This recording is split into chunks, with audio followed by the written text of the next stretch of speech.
Hello, can you hear me? Yes, hello. Hi, Cole, how are you? Fine. Good. How you doing? Good.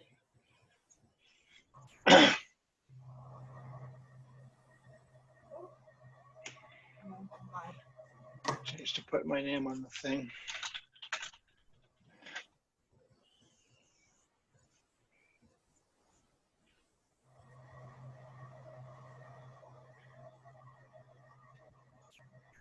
I think I had this thing set to do a waiting room, so I have to keep on clicking admit to let people in. Good to see you, Cole. This is Gloria. Who's talking? Nancy? Gloria. Oh, Gloria, how are you doing? I'm okay. How are you? Where are you? I don't see you. Oh, you're just speaking. Yeah, I'm joking. Okay. Yeah, good to hear from you again. Yeah. Thanks. Gloria gave a great talk for us about, what, 2 weeks ago or so. That was Right. really interesting. She was a great translator last week with. Well, no, don't say that. It's Oh, shameful. I heard about that, although I wasn't on it. Yeah. No. How are you, Nick? I'm good. How are you? I'm hanging in there, Yeah. you know, given the circumstances. Not seeing too well, I had, my pupils are dilated, so I have to take my glasses. I'm not seeing anybody. Nick, as long as you're here, could I task you with taking notes? You don't have to write down everything Juliana says, because she probably has that written down already. But if other people say, if we get into a discussion or what have you, maybe you could write something down. Okay, well, let's see, it's still only 2 minutes after, but we've got 17, so it's probably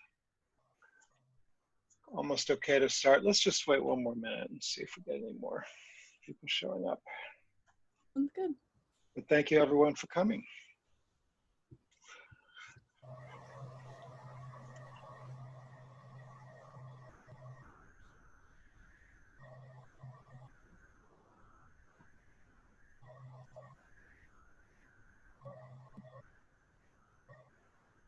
Pretty easy to get on this call compared Hi Sheila, how you doing? better. I watched you for the whole thing, but I couldn't hear you. And you didn't know I was there this morning. You're right, I didn't. Hi Afterwards, Paula, hi Nora. I got a tutorial afterwards from Don Ratliff. I think it'll be better. Okay, welcome everyone. So I will just briefly introduce Juliana DeSimone. She is a undergraduate at Hamilton College and has been our intern this summer, and she's been doing a study of women in the peace movement, women and peace issues. So thank you all for gathering to listen to what she has come up with to say, and then after she's through with her remarks, we can have some discussion. Great. Take it away, Juliana. Juliana, I don't know if you plan to show any slides or pictures, if you're just talking. Yeah, I have a little something for the screen. Let's see if I can share that now. All right, let me make you a co-host. Oh, you can do it anyway, all right. Okay, perfect. Hi, everyone. Thank you so much for coming today. As Cole said, my name is Juliana. I am entering my senior year at Hamilton College, where I study French and world politics with a concentration in gender and human rights, which has definitely sparked my interest in these kind of issues. So recently, I have written a few articles for a series called Unpacking International Equality, and it was just a series on a few women's peace issues. Maybe you've read some of the articles or seen some of the accompanying social media posts. Yeah, so this is something that I've always been interested in, but I think that unfortunately research and relief efforts don't necessarily include gender a lot of times where they're necessary. So that was what kind of led me to this. I remember when I first applied to be an intern at MAPA, actually, I was kind of prompted to discuss how I personally the peace movement, and I definitely recognized how privileged I am to be a white woman from the United States. And so I think because of that, it's kind of my duty to advocate for other women who are either voiceless or are advocating so much for themselves but not being heard. So I spoke to a few other women to kind of help formulate the ideas for this project I did and this research. So thank you to them. And also thank you to Cole and the other MAPA staff for giving me support throughout this work. So yeah, today I'll be sharing with you some of my findings and takeaways from my research this summer. And at the end, I hope that we can kind of have some question and answer and hopefully have a group discussion so that we can all learn together. I'm definitely by no means an expert in this area, and I would love to hear what some of you all have to say so that I can continue to learn. And one more thing before I get started is that I tend to use women as a bit of a blanket term. And when I say this, I am definitely inclusive of this term to all who identify as cisgender women, trans women, self-identified women, genderqueer, agender, intersex, non-binary, and gender fluid. So today I will specifically be talking about 3 peace issues: climate change, the coronavirus pandemic, and sanctions. So all of these concerns impact women in distinct ways. And of course, this is not to say that only women are impacted, but instead to raise awareness about the disproportionate burden that they place on women. And I think that if society is to work together to bring an end to sanctions and climate change and to appropriate response to the coronavirus pandemic, we need to consider how women are most distinctly impacted. So the reality is that peace issues deepen pre-existing inequalities, and that's what I'll be talking about today. So to begin with climate change, there are a few primary ways that climate change specifically impacts women.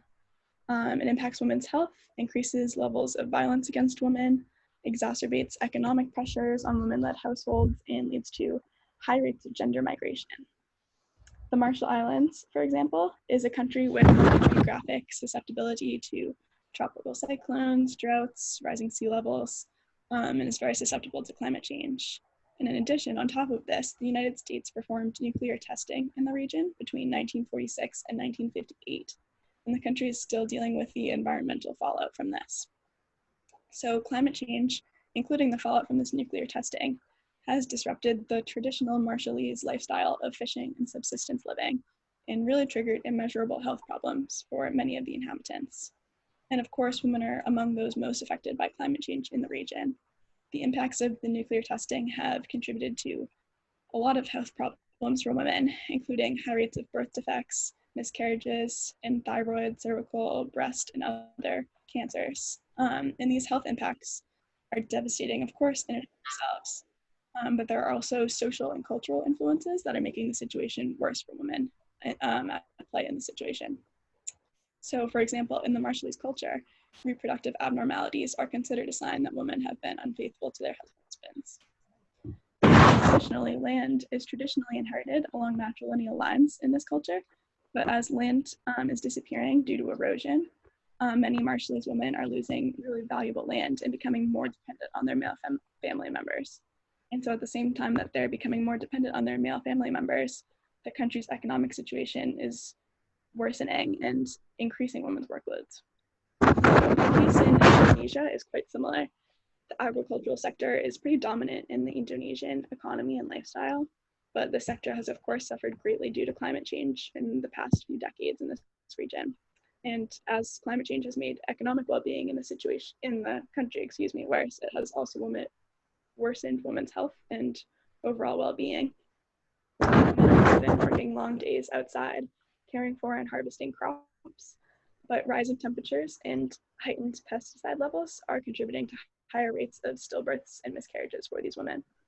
And despite these threats to the health of the mother and child, many women are feeling more pressure to keep having children because a larger family means more productivity for a farming family.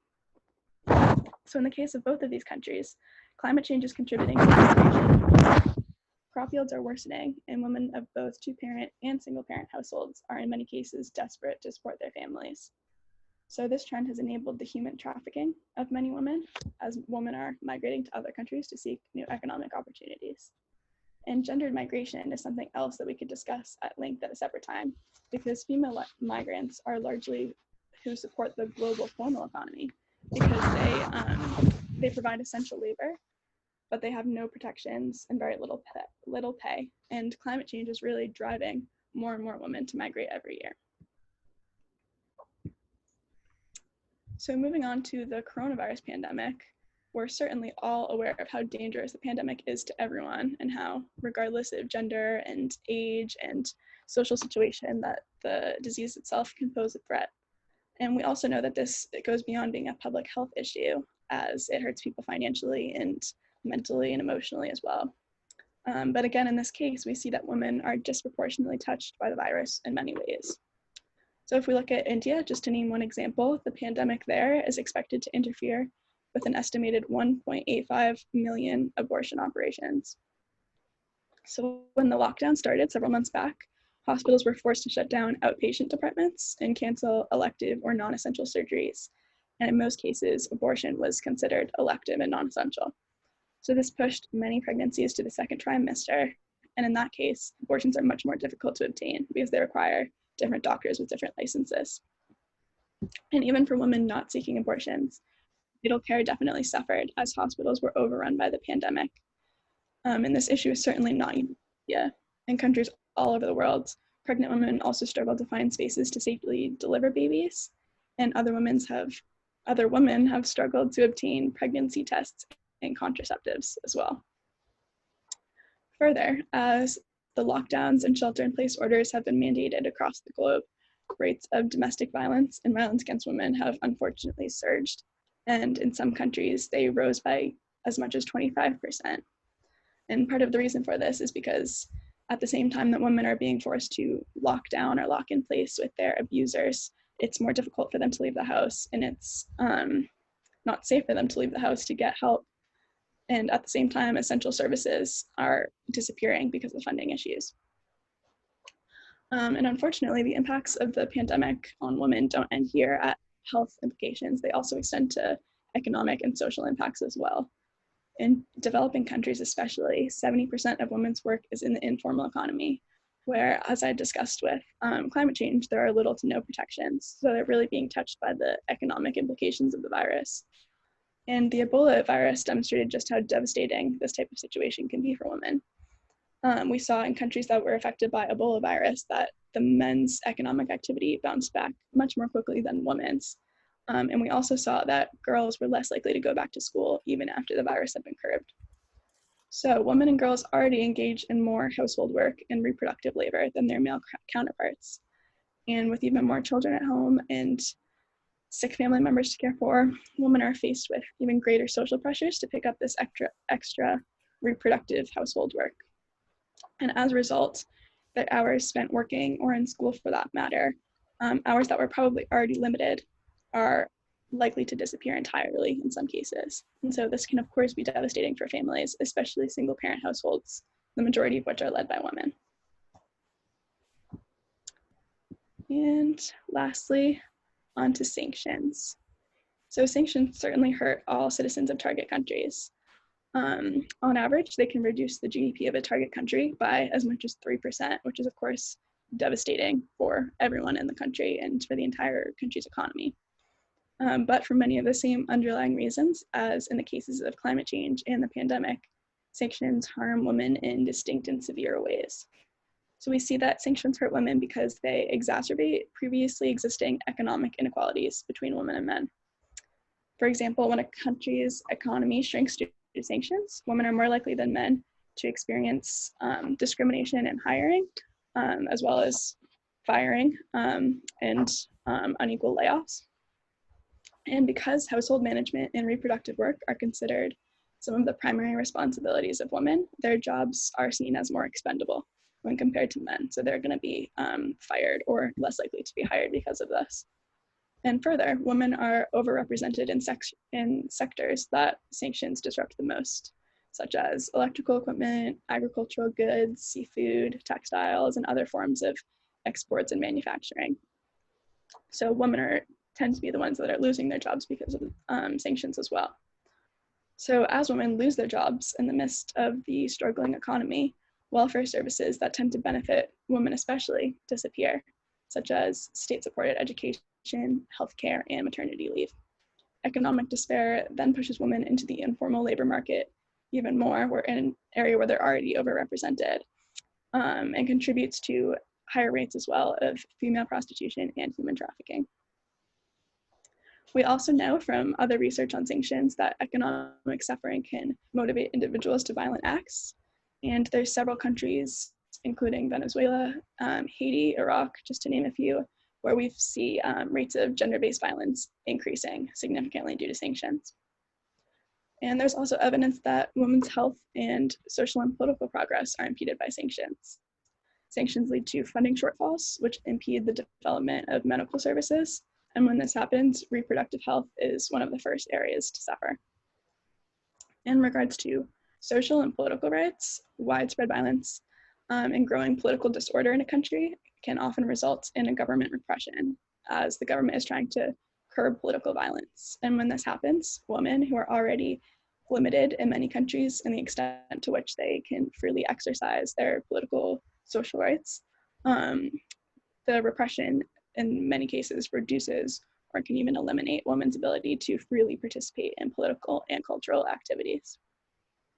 So sanctions are a form of warfare. We know that they're incredibly detrimental to everyone in a target country, and they contribute to really big humanitarian disasters. But women and other marginalized groups certainly bear the brunt of this burden, unfortunately. So I'd like to briefly highlight, I guess, some of the takeaways from all these crises and identify the underlying factors that we see that explain why women experience these international emergencies more severely than men. I guess the simple answer to this is that threats to peace, such as these that I've highlighted, deepen pre-existing social, health, and financial inequalities. We know women have distinct health needs, and in situations like these and in crises and disasters, reproductive health and other female-related health issues are sidelined. There's also the issue of gender-based violence, and domestic violence has been shown to primarily target women.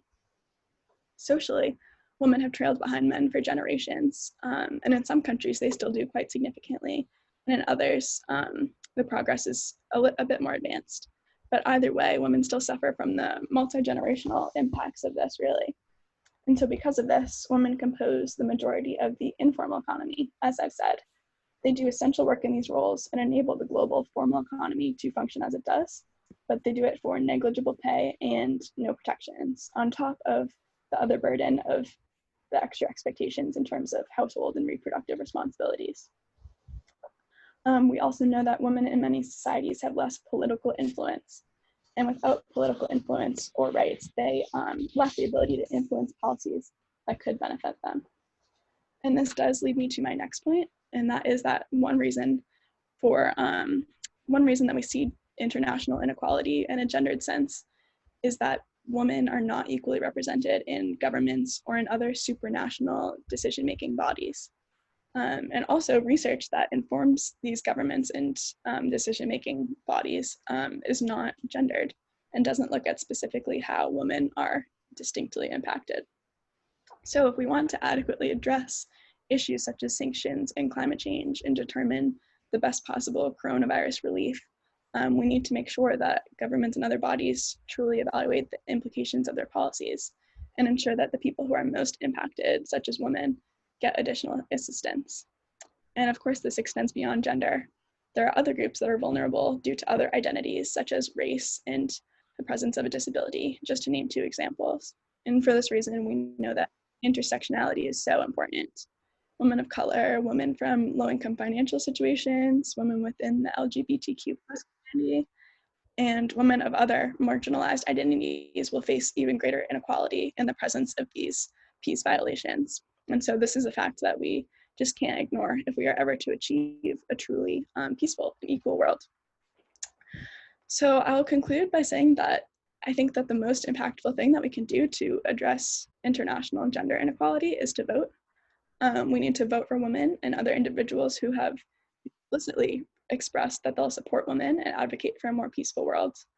And in the meantime, I hope that this presentation can spark some further discussions about how women are distinctly impacted by issues of peace, and that we can continue to motivate our current politicians to take action.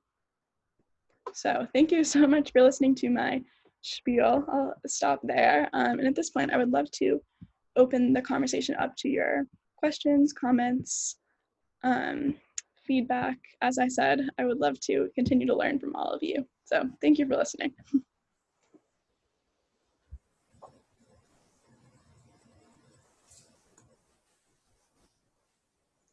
Thank you so much. If you go to the participants window, you will see a thing that says raise hand, and that is one way you can make it known that you have something to say, or else you can just go like this and see if Juliana sees you.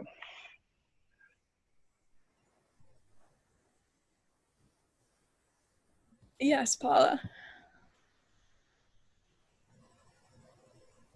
Well, thank you, Juliana. It was a great presentation. You've got a lot of good data, and I completely agree with your conclusion. I've been looking at women's leadership, and women's leadership is clearly needed in the age of COVID, for climate change. I'm involved in a variety of organizations that's looking at women in peacekeeping, peacemaking, women in sustainability. Leadership in the pandemic clearly has benefited from women's leadership, nations that have women leaders. The question is, I think, how do we support and promote women in leadership positions? And I agree with you that the coming election is crucial. I know that MAPA has endorsed various women who are running. I'm not certain. Well, I'm wondering if you have any more specific thoughts about what MAPA could do to support women. Sure, yeah, thank you for that comment and question. This is something that I've definitely been engaging with this summer throughout my internship. And yes, like you said, MAPA has supported several female politicians. But I think what goes hand in hand with that is we have to not only vote for both female politicians and politicians who support women, but we also need to educate the public, which of course MAPA does. And I think that I was hoping that with my series of articles, that could be a way for MAPA to kind of take charge on starting a conversation about this, because the reality is we need men to care about these issues as well and to start to learn about them and to then think, oh, this is important. I'm going to vote in a few weeks. Who should I vote for? And start to look into that. So I think education is definitely equally important, and educating youths. And so I hope that in the future MAPA can continue this and also continue to work with young people as we move towards the future. I hope that answers your question.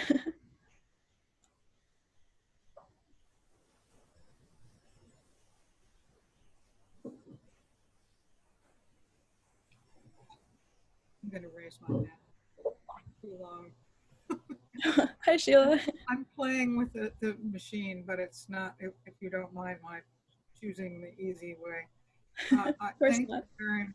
Thank you very much for your talk and your work on this subject, because I think you touched on some things that we have thought about a lot, well, particularly what was going on in the islands that suffered so much from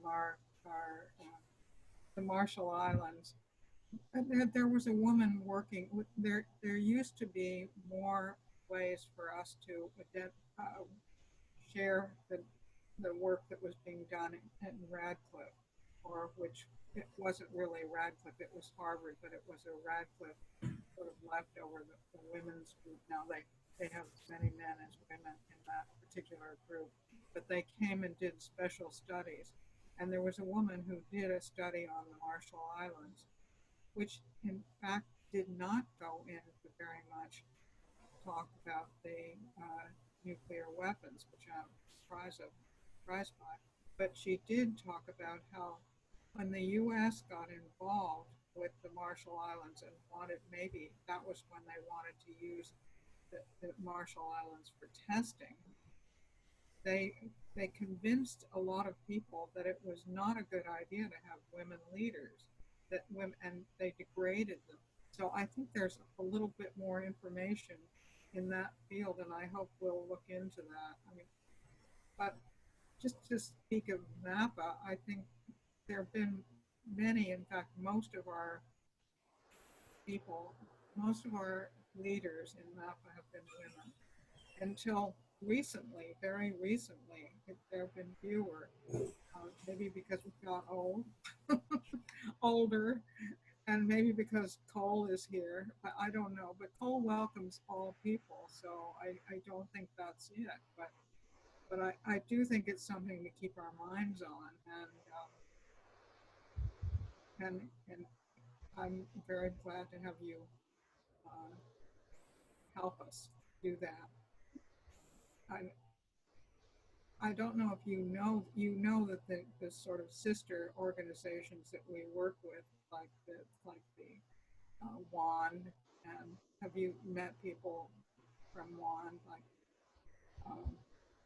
and also women's, what's it called, international, the international women's group that started that really worked for suffrage as well. So they've been doing wonderful things, and actually we worked pretty closely with them, but we didn't try to become them. We just kept on working on nuclear weapons for a long time. Now we work on a lot of other things too.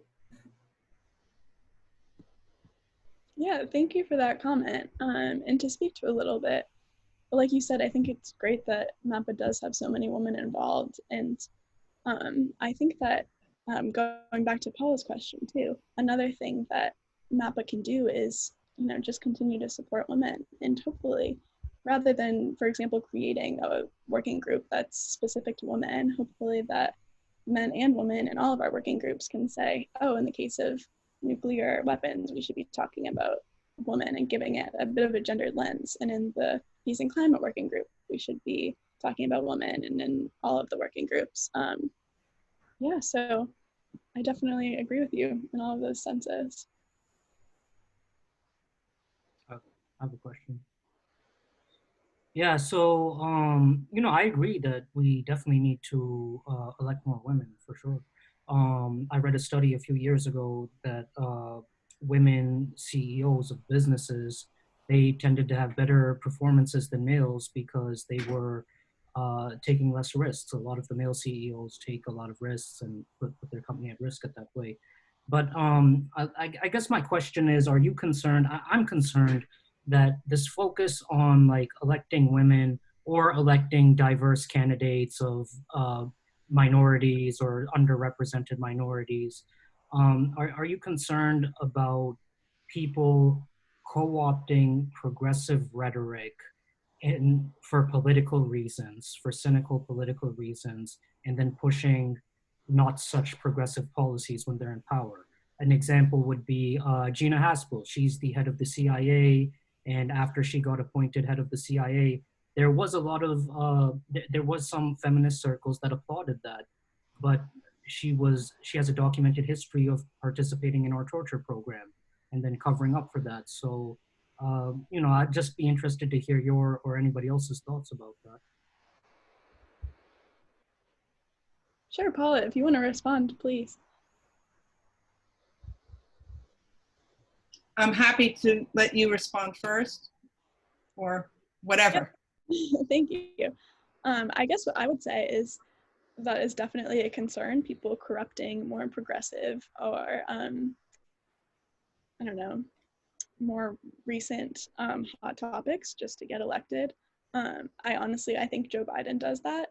He tries to appeal to more progressive people and says certain things that I don't necessarily think are fitting completely with his platform. But at the same time, I think, more heartened by seeing people like Yasani Lecky, who was a woman of color and a sexual assault survivor, and a lot of other women of color who are younger, like AOC, starting to enter politics. And so that's my take, is I guess people will always try to take advantage of these things, or just kind of say whatever it takes to get elected. But I think I'm more heartened by the influence of genuine people.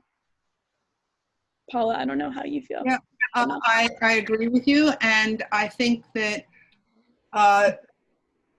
one's gender identity does not necessarily mean that someone is going to do the right thing. I mean, look at Maggie Thatcher. When Maggie Thatcher was prime minister, we used to say some women make the worst men. And I think what we need to keep in mind is what it is about women's leadership that makes the difference. It's not the gender, it's the way of looking at what leadership means and what leadership is. So there's, in the context of leadership and women, it's been demonstrated that women's leadership implies a more collaborative power with context that's looking more at the future and looking more holistically. And men can do power with leadership as well as women can. And it's more about thinking about how we think about what it means to be a leader, and where empathy fits in and where collaboration fits in order to lead us through the challenges of climate change, of the pandemic, of creating a peaceful world. So, and there are numerous organizations that are looking at women's leadership. There's, I put in the chat box a group called Inclusive Security that some of you may know about, that Swanee Hunt founded. There's also Women in Public Policy over at the Kennedy School. There are a number of organizations that at Simmons University. There's the Center for Gender in Organization, which we've been talking about. Amar was talking about how you get the diversity premium when you have more women and more diverse perspectives at the table. So I think we need to be careful about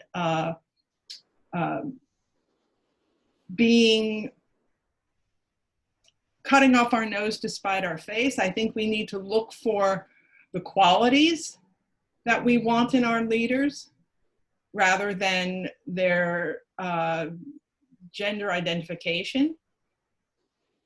And to be aware of the fact that women in leadership positions are more likely to look at issues that women have, that affect women and children. For instance, when Madeleine Albright was the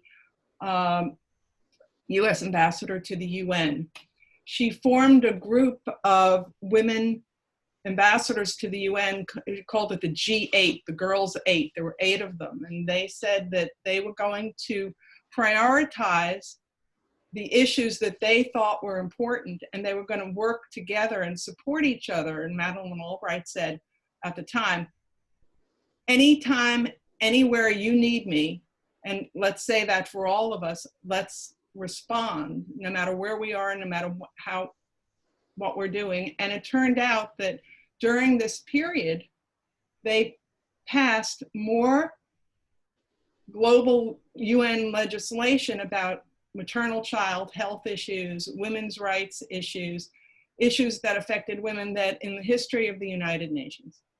So it was about women's leadership coming together to address the kinds of issues that Juliana was talking about. I've said enough, sorry. That's important to hear. The best thing I've heard about Madeleine Albright. I know she's not always my favorite person, but in this context, I think she demonstrated what women's leadership could do. Absolutely, it's important. Juliana, there's a couple of questions in the chat from Nora and from Glow. Yeah, I was just perusing those a little bit, and I would love to talk about Glow's comment. It says, how do money and fundraising impact recruitment and retention of women of color to be supported and elected to positions of power? Personally, this is something that I'm definitely not as educated about as I would like to be. So if anyone else knows more about this, please, I would love to hear what you have to say. Her comment is in the chat for everybody to see. I certainly have my guesses about what some of the answers are, but if anyone knows more, that would be great.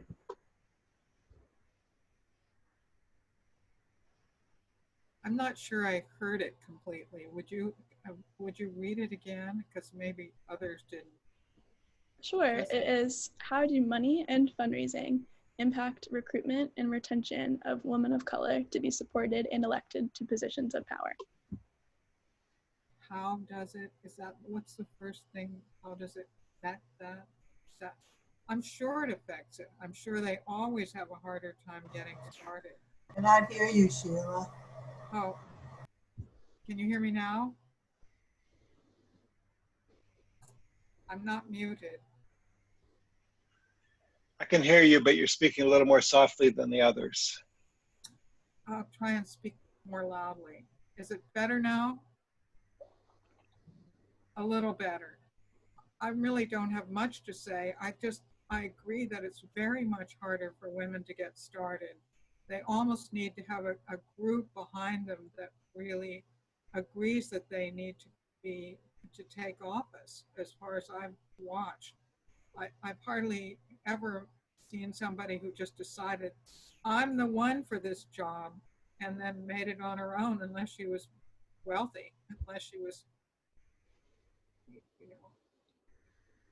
you almost have to be pointed out by a group of people or asked, which I doubt is true for men. I'm wondering, Glow, if you have anything to say about this.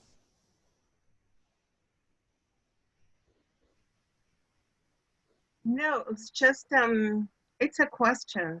And I've always been struggling with the idea of how much money people need in order to be, just to represent a community. And where does that money come from? For instance, I would love to run to be the mayor of Holyoke, right? But I have no money, I have nothing, I don't even have a platform.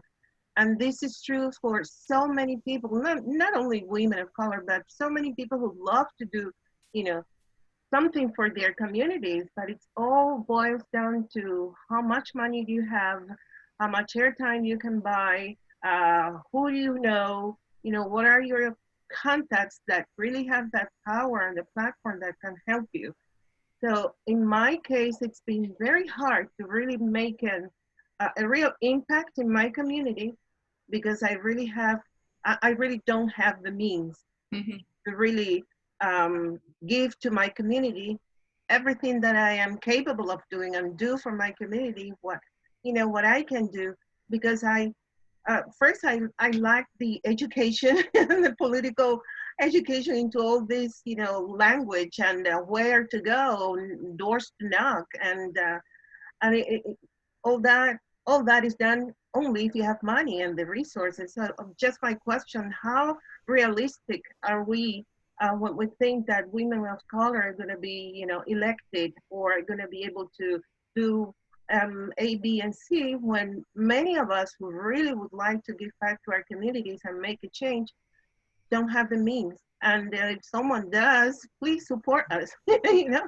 And yes, it's always, it's asking for favors and trying to build a network. And I know I have to be out there, but it's money. So that was a question, because I have always had that, concern that it's most of the time people with money who, with all the best intentions, they get elected and re-elected, but then people who come from, from above, from the grassroots, who really know what's going on in their communities, we're left out with no means to really represent ourselves and the community. So if anyone has any ideas, it would be wonderful.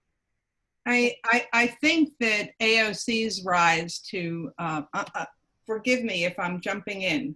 Rosalie, did you want to say something? I was just going to say that WAND, Women's Action for New Directions, one of the things they really try to do is to nurture women who are seeking office. And they're primarily a peace organization, but they also work with state candidates.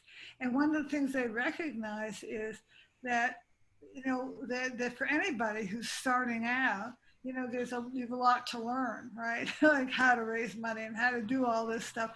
And so they do a lot of mentoring, and I think it's a huge issue, because it's the money, and it's how to make the connections, and it's how to use the media and all kinds of stuff, right? That's needed. And we need to nurture people to be able to do that.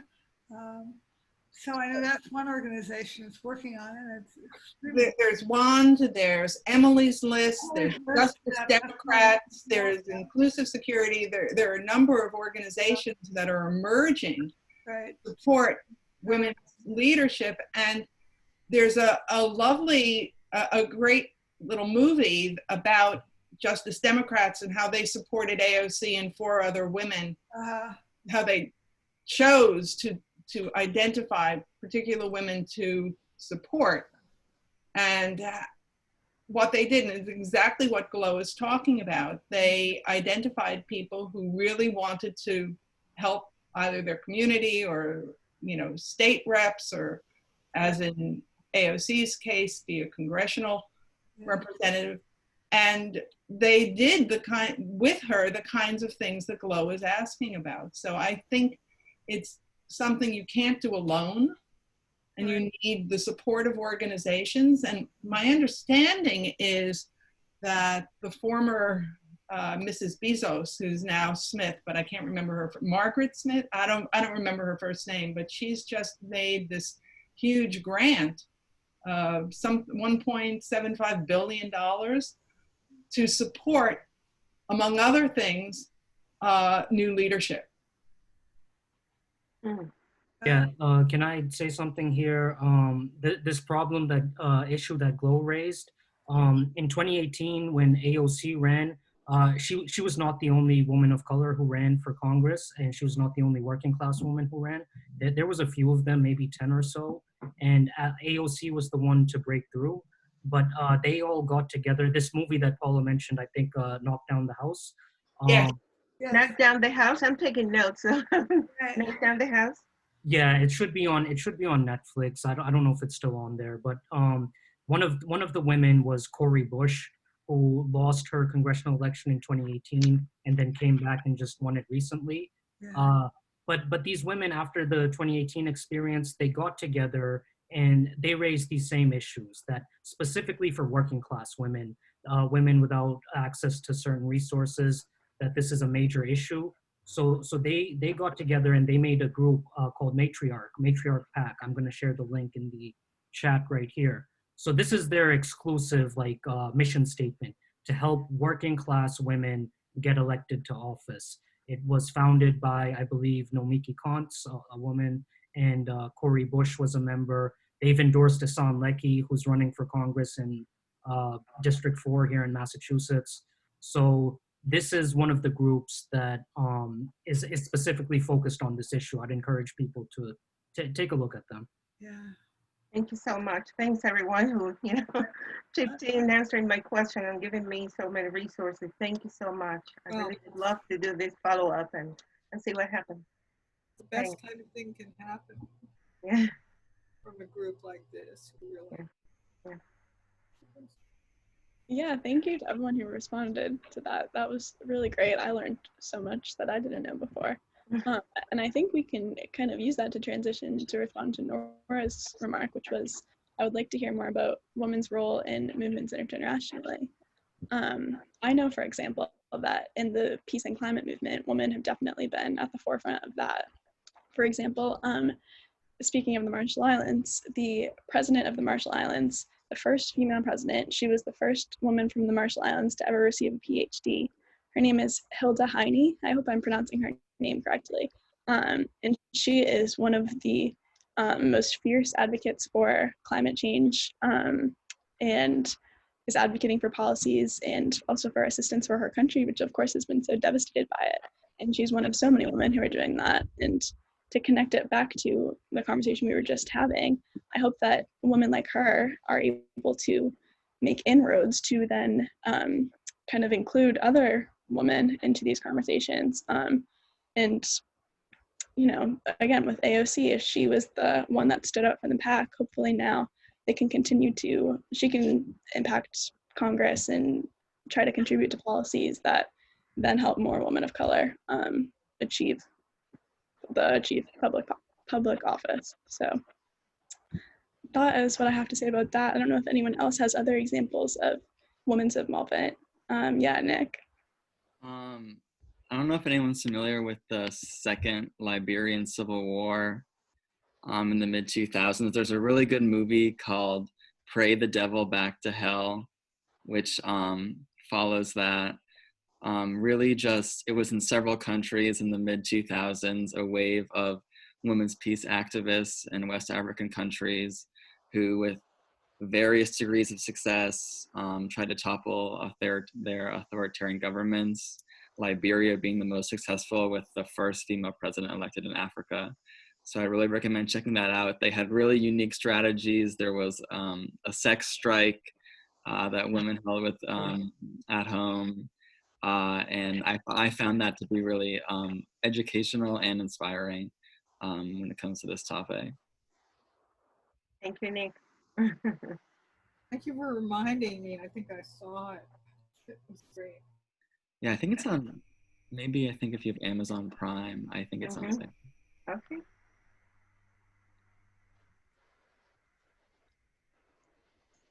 And actually, the organization Inclusive Security, I think it was a week ago, had a seminar with the woman who was one of the leaders and the star of Pray the Devil Back Again. I can't remember her name, but she was on, and she's now a Nobel Peace Prize winner. Yeah, probably Lina Gabawi. Yes, I think.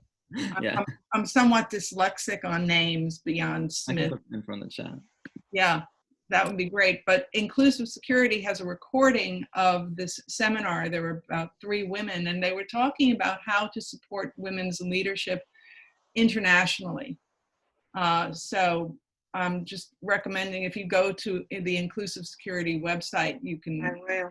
Yeah. you can find this. They've posted it, and they have other postings of international women's leadership and how we can best support it.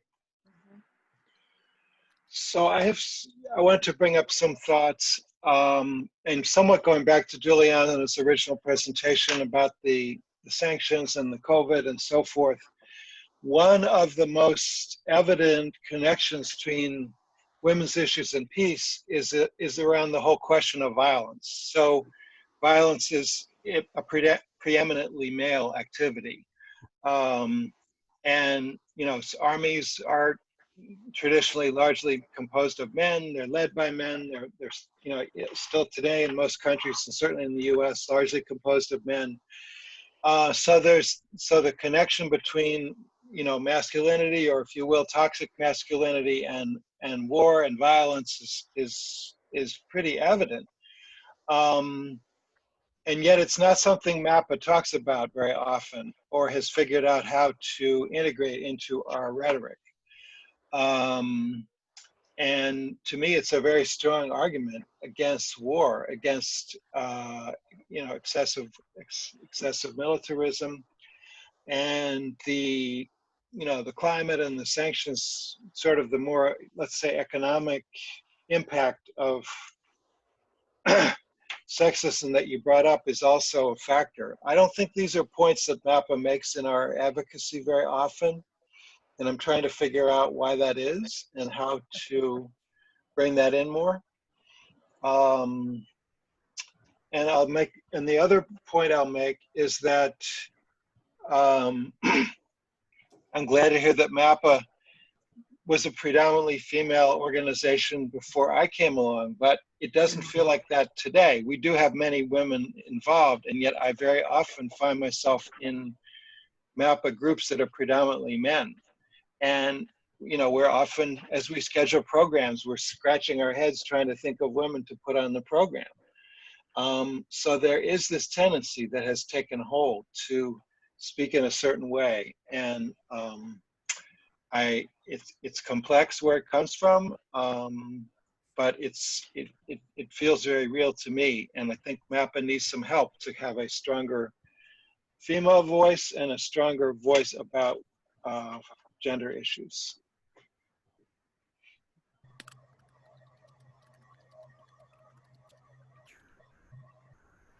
Cole, I really appreciate your saying that. I think that's very important. And I'm wondering if you have any thoughts about how we can increase women's voices. I'm wondering if you think there might be a working group. I'm wondering if a newsletter article, maybe based on Juliana's presentation and the conversation that ensued, you know, about women's leadership and options. And maybe in a newsletter article, we could include what you just said and invite women to take on more, to contact someone. Juliana, are you going to be with us much longer? This is her last day. Yeah, today is my last day. She saved her talk for her last day. Well, women's leadership is something that I do professionally, and it's something I'm very interested in. My problem is I'm so overwhelmed with what I'm doing. As you know, I would love to be more involved, but I'm stretched so thin. I'm like a filament. You do wonderful things. Thank you. But not enough time. But I don't have enough. I'm really struggling with that, and I'm multitasked to the nth degree. be careful. I want to know what people think. How can we address this? Because I think this is crucial. You know, I think I used to be involved with WAND. I was on the board for quite a long time. And of course, there were women working for peace. And one of the ideas of it was the appeal of women working together. And I see that with Mothers Out Front as well, which was actually founded by a couple of people who had been quite active in our peace movement. So in a way, I feel as if maybe that kind of diverts women sometimes. I'm just throwing that out as an observation. Not that I think it's difficult for a woman to be part of MAPA. I don't at all, you know, but that there is a sense in which for women sometimes feeling there's a kind of bond, a special role for women. And that's, I think, been a very strong part of the appeal of Mothers Out Front, for example. I think there's I hear you, and I agree that this is something that happens, and yet I think that MAPA in particular could model not women's leadership, but new leadership paradigms. Yeah. I mean, I think that that John McDougall models a different leadership paradigm within our climate group. And I think Nick also models a different type of leadership in our group. So I think it's not gender specific. It's about how we lead, how we lead together. And I think one of the problems that we have is that both Brian and Cole are so efficient and you do so much so well that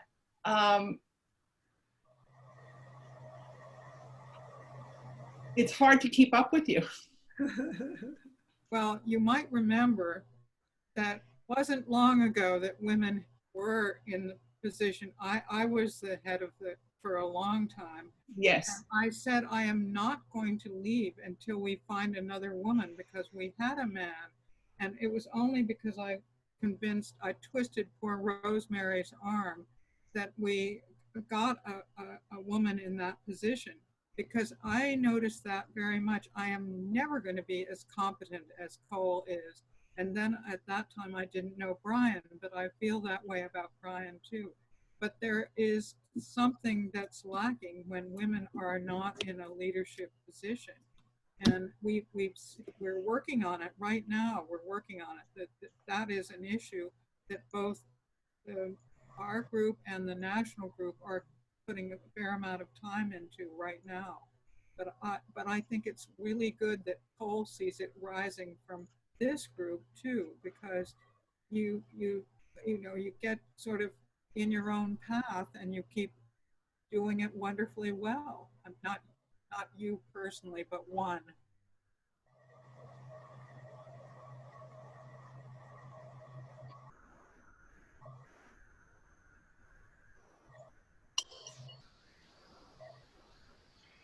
Yeah, I'll just say for myself, and thanks for the kind words, Sheila. You're making me blush. I'm just trying to keep up with Cole. Can't be done.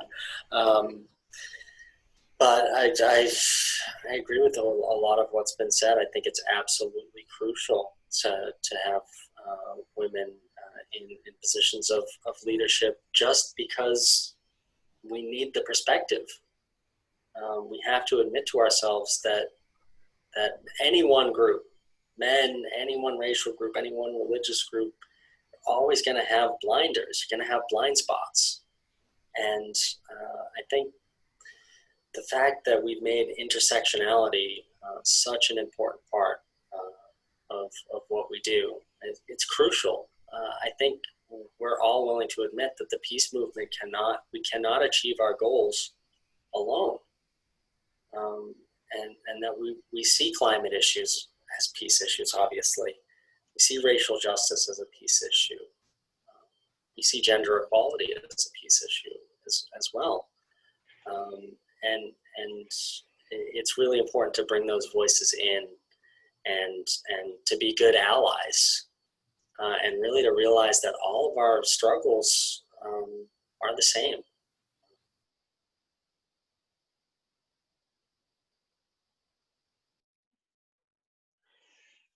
I mean, I partly experienced it just in terms of assertiveness. Some of our women leaders are, like we had an experience a week ago where we had a webinar scheduled with Carlene Griffith-Seku.